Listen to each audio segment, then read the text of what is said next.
Got an HP dv6000 here. It's having some booting problems, some power problems. We plug the power adapter and we're getting a blue light there on the end. And when we hit the power button, you count off 5 seconds, 6, 7, 8, 9, 10, 11, 12, 13, 14, 15.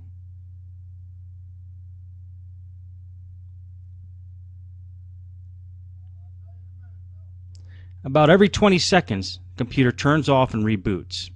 Now there's no video on the screen.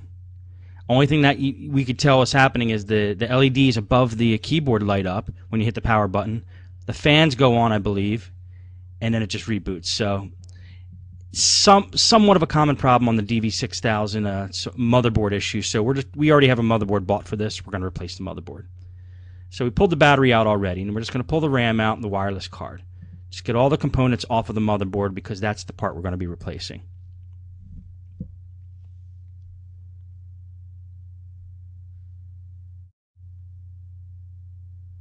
Now we're going to pull the hard drive out.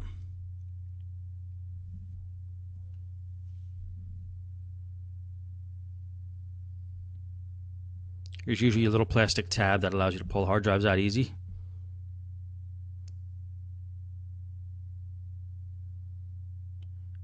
Now we're going to take the screws out of the computer that appear to be holding in the hinge cover plate, which is the next part I usually like to take off because it gives us access to the keyboard and the screen. And the dv6000 has a couple screws that hold the keyboard in as well. They have a little icon of a keyboard next to them. There's about 3 of them. And you can't get the keyboard out until you pull those out. And those are the 3 I'm pulling out now.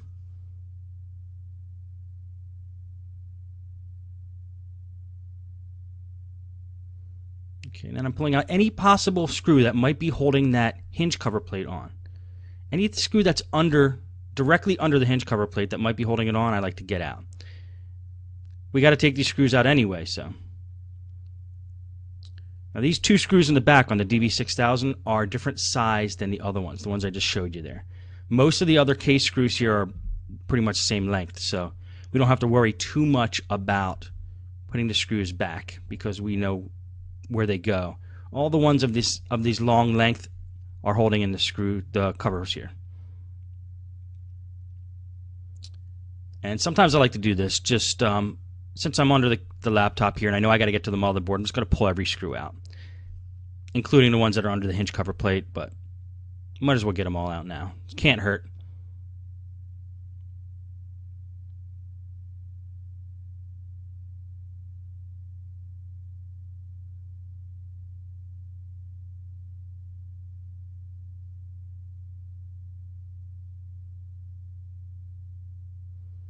Once we think we have them all out, flip the laptop over, and then let's remove that hinge cover plate.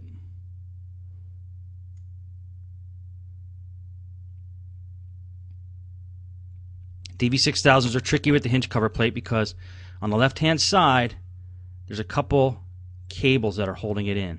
So it's nice if you could get the keyboard off first. You could have access to those cables, or ribbons, I'm sorry. See those 2 black ribbons are holding the hinge cover plate in, plus there's something that's, I believe, a speaker wire that's holding it down. So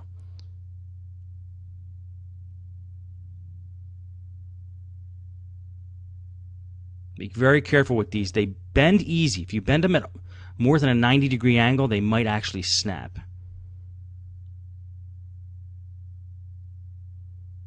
And this orange piece of tape is holding the wireless antennas into the hole that goes through the case there. Brings them into the bottom of the computer. Pull that tape off, and then we can start peeling away the wires for the wireless card, which actually lead up into the screen. So let's see if we can get the hinge cover plate off now. Now that those 2 ribbon cables are loose, there's only one other cable holding it in, a thin little cable right there that I believe is a speaker cable or something of the sort. And then we just follow these wireless antenna along until we get back to the screen. Now we're going to start taking the screen off, and we're going to want to take the LCD cable off that's holding the screen or giving power to the screen before we pull the screen off, which we will do.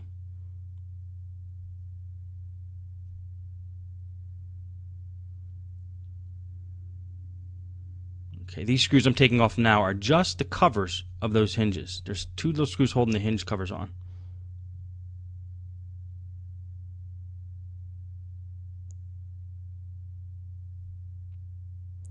And I'm taking out the touchpad ribbon cable there.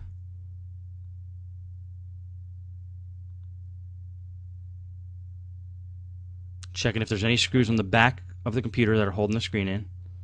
Now we're pulling out the LCD cable.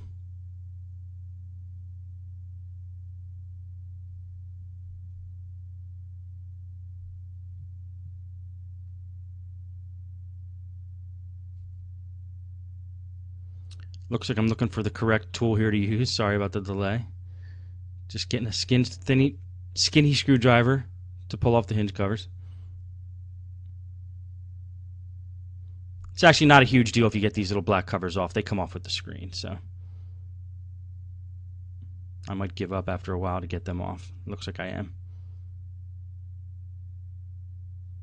As long as they're not blocking the screws for the screen, we might be able to leave them on there.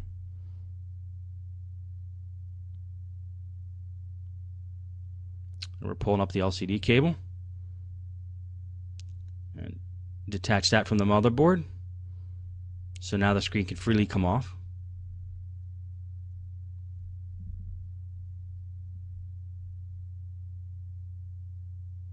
Now we're unscrewing the actual screen itself from the case.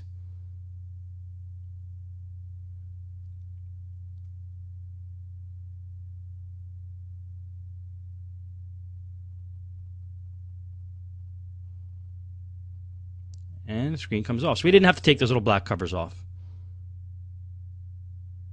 Now we have some space to work. I love getting the screens off and out of the way because now we could work with a flat surface, not worry about scratching or damaging the screen. And now we're just going to start taking the screws off of the top cover here that appear to be holding the motherboard in and attaching the top cover to the bottom cover, which is going to be almost every screw that you see.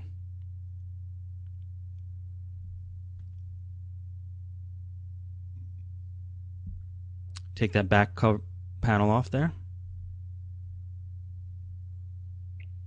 Gives us access to a couple more screws.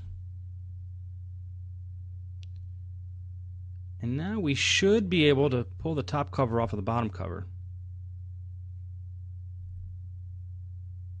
Check if there's any screws that you missed.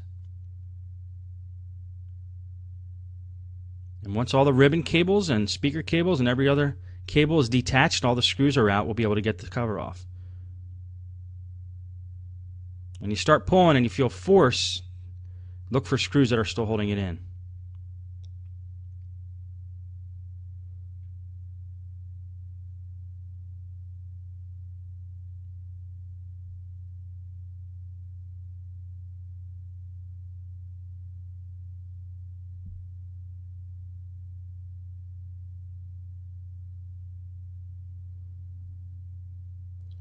And just gently keep finding spots that will detach. And if you keep working it here and you're finding that it's not going to detach, there's a problem, or there's a screw, or there's something holding the case together. So I'm just inspecting that here, finding out what the problem is.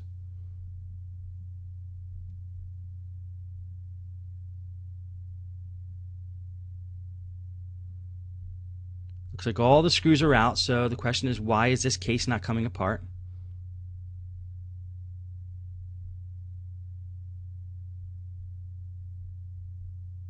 Found another screw that might need to come out.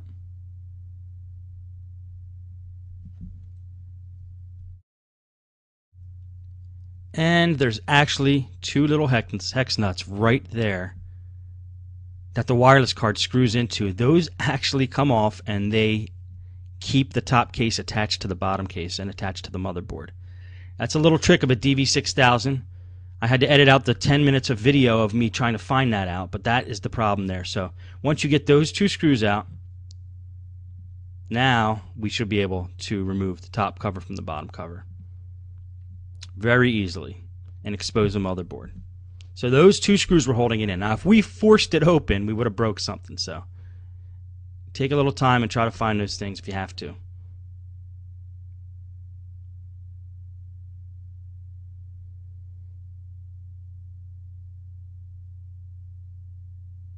Now there's a few screws holding the motherboard on.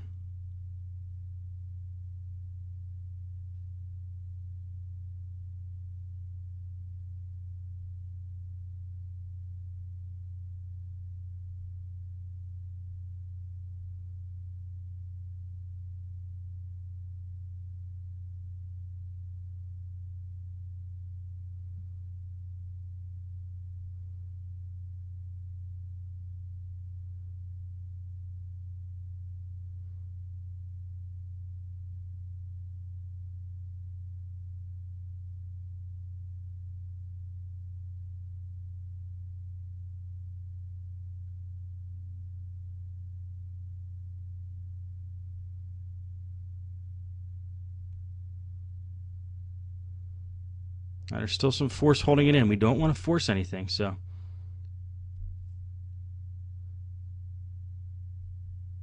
what we're going to end up doing is taking off the remote control holder, which is there in the bottom right hand corner of the computer, and that will allow us to pull the motherboard outwards instead of forcing it like I was doing before. There's 4 screws holding that in. That's going to come up, pull out, and now we can pull up the motherboard from that side.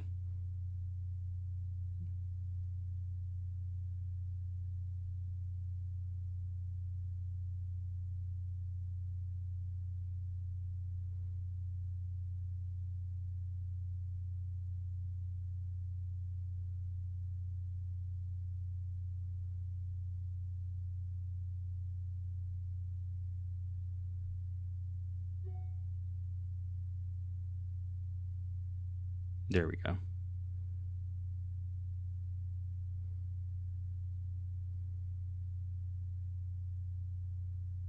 Make sure all your cables are disconnected, and then we can remove the motherboard.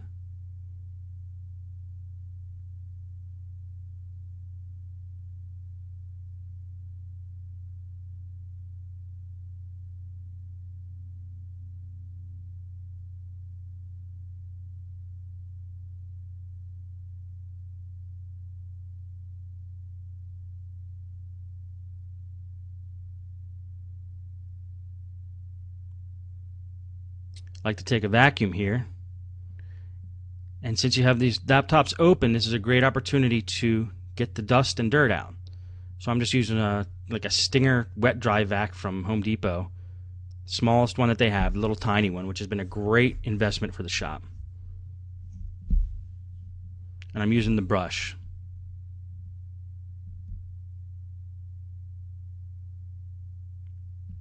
Now let's get that motherboard back. We're going to have to pull off the processor and the CPU fan.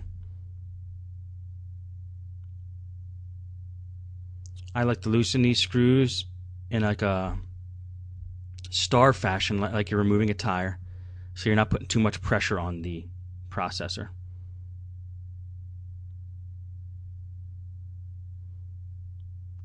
Then we use a screwdriver to unlock the processor, pull it out. Check over the motherboard, make sure there's nothing else on the motherboard that we need.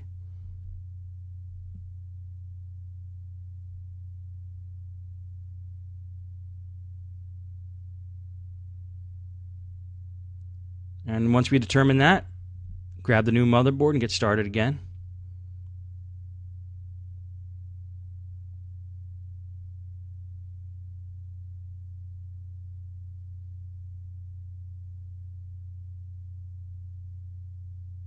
Now, I ordered this motherboard on eBay. The dv6000 motherboards have a model number right under the RAM. And if you do a search for that model number that's right under the RAM, I think it usually ends in like a 0001. There's a little white sticker there, you can see it. that will tell you which model number to get as a replacement. And we just do an eBay search for that, find the replacement, order from a trusted seller, and then usually get a pretty good deal on it. It beats buying it directly from HP.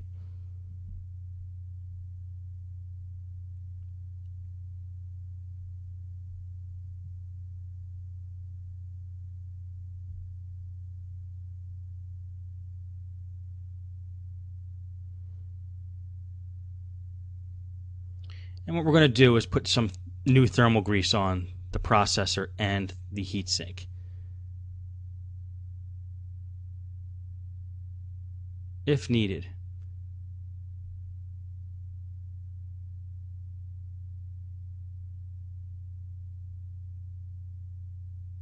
Sometimes the heatsink will have a thin layer of metal rather than the actual thermal paste, which is just another way of doing heat transfer from the processor to the heatsink.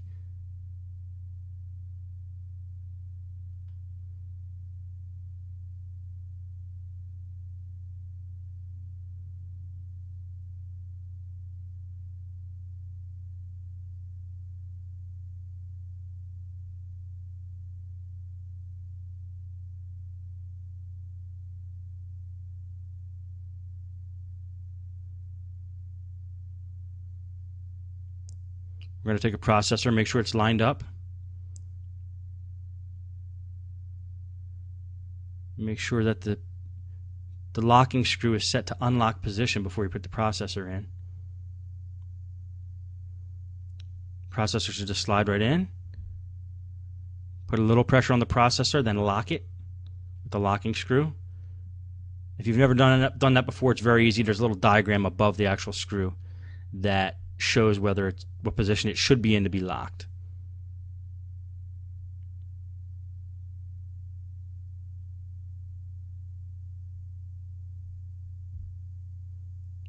Lock it up. Now we're going to clean off the top of the CPU.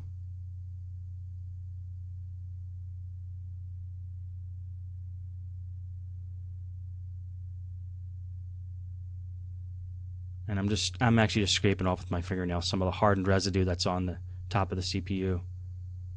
A lot of times an overheating CPU can fry a motherboard, and that might be the problem. So we want to make sure that it's okay, and you have a good, strong, heat bond between the heatsink and the CPU itself.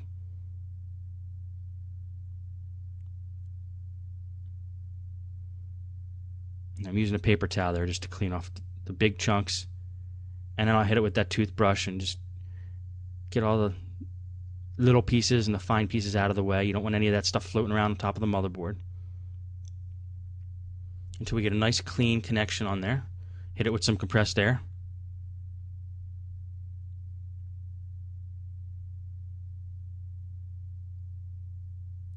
And I want to take the heatsink and the CPU fan outside and hit it with a blast of compressed air before we do anything else. It's another good idea to when you have the fan and you have the CPU out of the computer, clean it then. This way you get all the dust out, and you're not pushing the dust all inside the case and all over the motherboard. You got a clean environment here, so you might as well take advantage of it.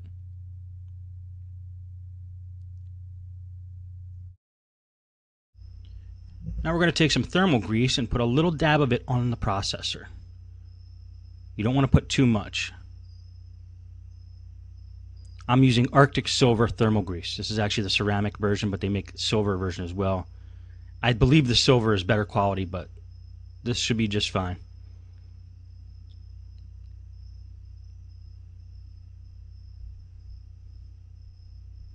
I'm just making sure the cap is securely back on there so it doesn't spill out in the drawer.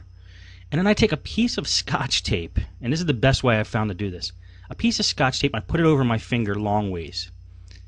And I kind of paint the processor with the grease on the Scotch tape, then throw the Scotch tape out. This way I don't get it all over my finger.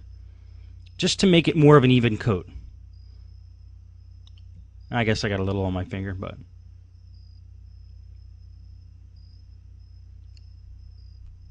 And I'm just cleaning up around the edges. I like to be a little neat when I put the grease on the processor.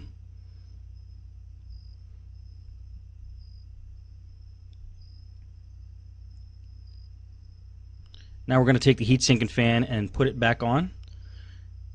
It's a common thing to forget to attach the fan to the motherboard, the wire, the power for the fan to the motherboard. So I always like to do that first, just in case I forget, because you don't want that to happen where the fan is not connected.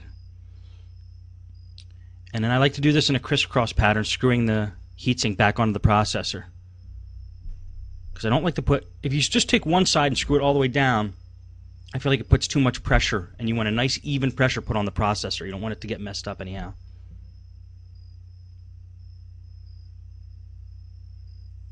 Just like putting a tire on and taking a tire off, that's how I attach these screws.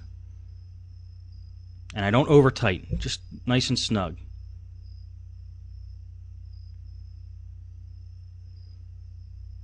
Now it's time to put the motherboard back into the bottom case.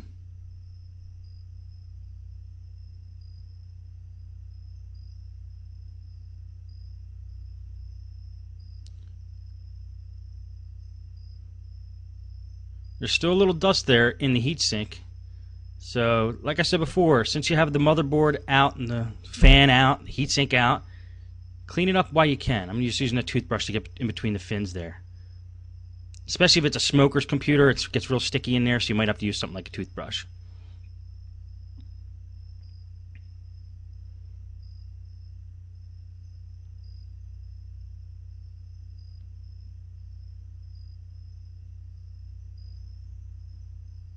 Sorry, it's out of frame a little bit there. I'm actually going to take the vacuum as well with the brush attachment like we used earlier and use that to get the rest of the stuff out of the heatsink. Just want to make a nice clean, way for the air to pass through. Okay, we're back now. The heatsink is clean. It's time to put the motherboard back into the computer. Just make sure you have it lined up properly. It only goes in one way.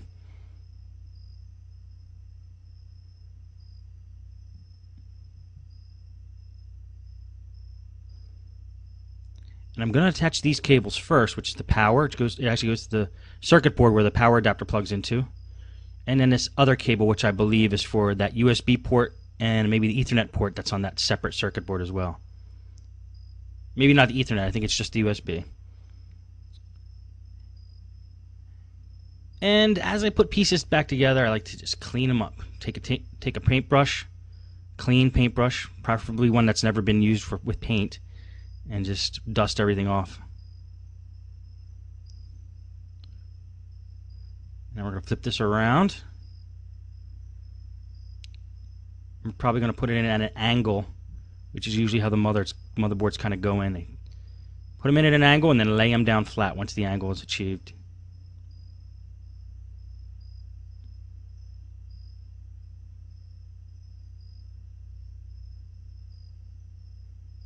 And that's not quite in, so let's see if we can push it down and snap it in.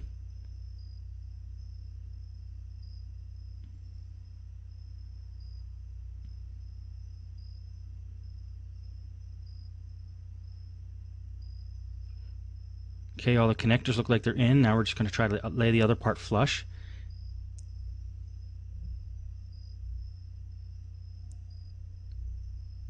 If the motherboard's not laying flush like it was when you first took it out, then check for connectors under the motherboard that's holding it in.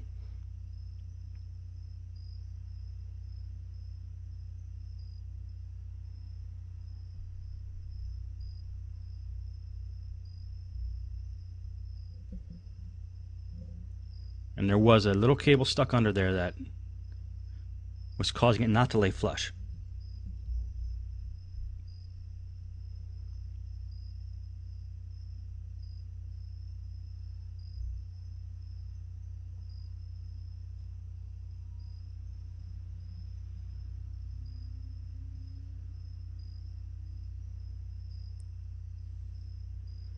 Now, I'm taking a little bit of time here because it still doesn't seem like it's seating in properly.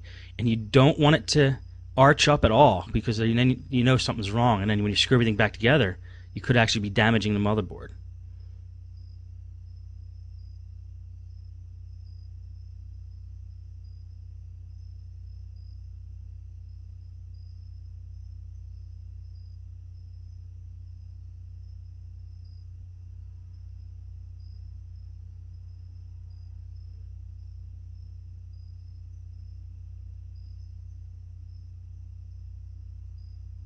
Then once you're confident everything's lined up, you can start putting the screws back in. Right now I'm looking at the connectors through the holes in the side, making sure they're in properly and completely lined up. It still seems like there's something under there causing a problem.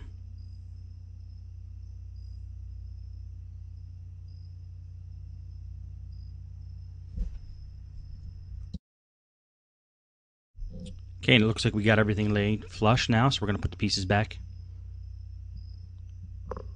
Starting with the remote controller holder.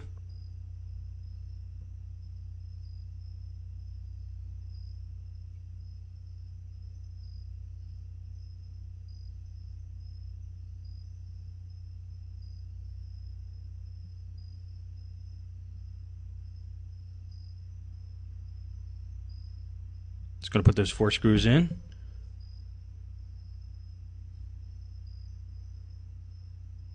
That actually holds in the motherboard too from that side, so that's why it's important to get that in after we get the motherboard back in.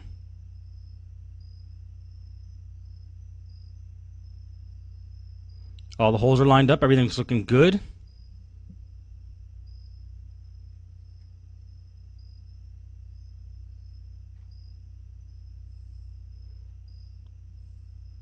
You want to make sure by my thumb there is the wireless, my left thumb, there's the wireless switch. You want to make sure that that switch is seated back in properly when you put the motherboard in. Otherwise, when you try to flip the wireless switch on while the computer's put back together, it might not be grabbing the switch. So that's something you want to make sure of. You don't want to have to take the computer all apart because of that reason.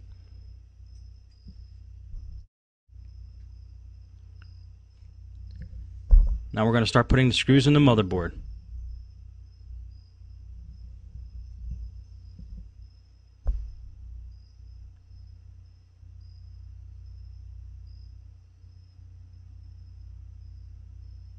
Looking for any other screws with a white arrow next to it. Those are usually the ones that you have to put back in. Now there's a lot of open screw holes, as you can see on the motherboard. I didn't put screws back in. That's because they are fastened in through the case. So anything that doesn't have a white arrow, usually on the motherboard, leave that screw hole open because that's going to get screwed in later in the process of putting everything back together.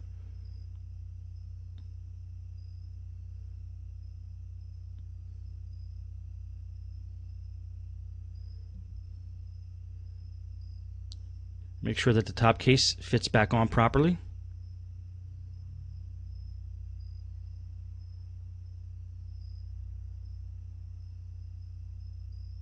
And I had to take that one screw out because that screw actually screws through the top of the case into the motherboard. So just want to check. That's why I'm looking over everything, making sure all the holes are lining up.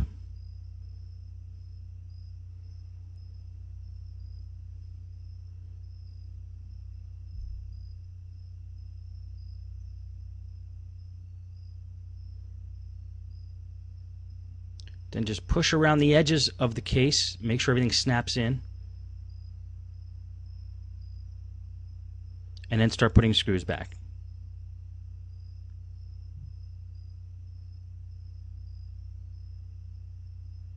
And now these screws are actually going through those open holes in the motherboard like I was talking about before.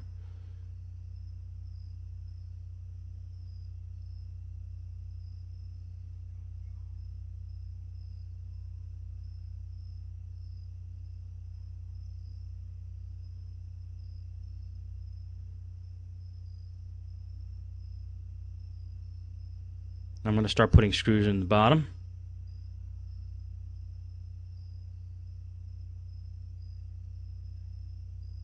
Starting with these 2. They're actually hex nuts which provide the screw holes for the wireless card. They're like standoffs. That's what they look like, little standoffs.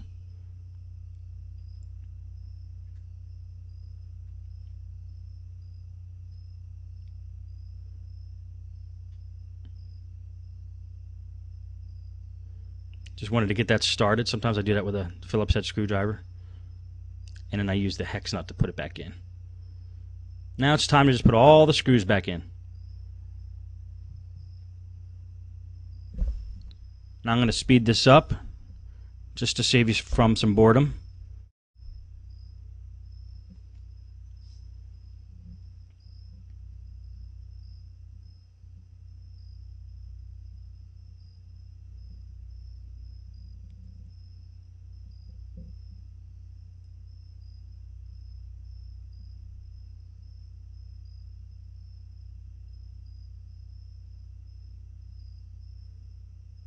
We're going to put that rear plate back on,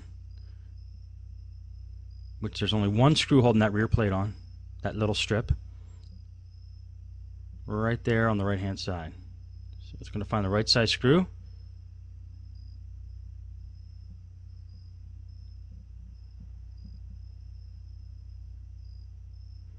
Get the screen on. Attach the screen with the 4 screws. And then I use a bigger screwdriver to tighten it up and get some torque. You don't want those screws that hold the screen on to get loose. Then the screen flops around. Now the trick is to feed the wireless antennas back at the same path that was originally there. And these dv6000s have little metal tabs you bend up, and then you bend them back down once you get the wire in place. It makes everything flush. Otherwise the keyboard's going to be popping back out a little bit. It's kind of a pain to follow the path, but it does make it through. So, and then you feed it right back through the hole in the bottom.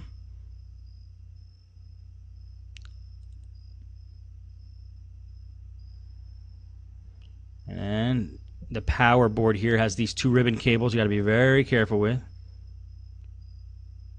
And that little speaker cable right at the beginning there. We're going to feed these ribbon cables back into the connectors. Be very careful on the dv6000 when you reattach these ribbon cables. You don't want to bend them. They will break very easily. So just be very careful. Kind of inch them in if you have to. Use whatever means you have to. Just be very gentle. It doesn't look like I'm being gentle as this is going fast, but trust me, I'm taking my time with it. And then again, these have metal tabs. You pull them up and the ribbon cables sit under the metal tabs. And then make sure you put the metal tabs back down. Otherwise, again, the keyboard will not be flush when you put the keyboard back on. Keyboard snaps in. Now there's no screws holding the keyboard in from the top. They're all coming through the bottom. So once you get the ribbon cable for the keyboard in, it's going to slide right in and sit flush. Right under that hinge cover plate. Flip it around, screwing the keyboard in now, and screwing the plate in now.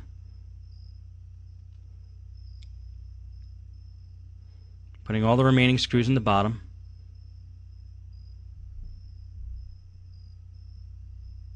We're attaching the wireless antenna.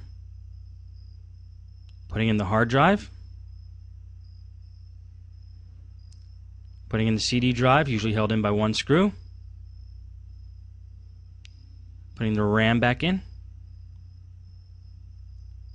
Putting that plate for the RAM back on. Make sure everything's flush. Put the battery back in. Plug in the power. Flip it on. Cross your fingers if you want to. Get happy when you see all the lights come on, and then look for your video to come up. And there it goes. That's normal for the dv6000 taking that long for the video. It's a little scary though when you attach a motherboard and you're waiting for that. Well, that's how you do a motherboard replacement on a HP dv6000.